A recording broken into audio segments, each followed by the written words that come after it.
অস্ট্রেলিয়ার বিপক্ষে লড়াইয়ের আগে চোটের বেদনায় তাসকিন আহমেদ যখন লঙ্কান প্রিমিয়ার লিগ থেকে নিজেকে গুটিয়ে নিলেন, তখন জাফনা কিংসের জার্সিতে তার শূন্যস্থান পূরণে এলেন তাওহিদ হৃদয়। আর ব্যাট বলের সেই জাদুকরী মঞ্চে ক্যান্ডি রয়্যালসের বিপক্ষে 93 রানের এক ব্যবধানে উড়ন্ত জয় তুলে নিল জাফনা।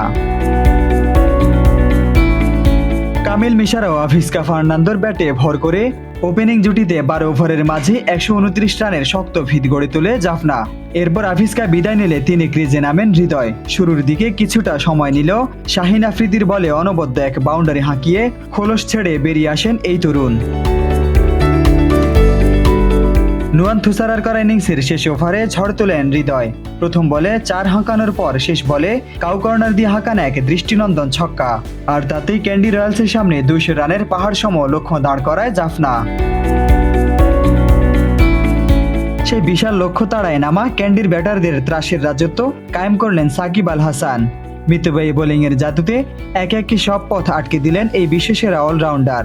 মঈন আলীকে ডেভিড ভিসের নিরাপদ ক্যাচে পরিণত করে মাত্র 18 রানে 1 উইকেট তুলে নেন সাকিব। আর তাতেই 106 রানে গুটিয়ে যাওয়া ক্যান্ডির বিপক্ষে 5 ম্যাচে তৃতীয় জয়ের দেখা পেয়ে পয়েন্ট তালিকার 3-এ নিজেদের নাম লেখালো জাফনা কিংস। রাশিদ বিল্লাহ, নগর স্পোর্টস।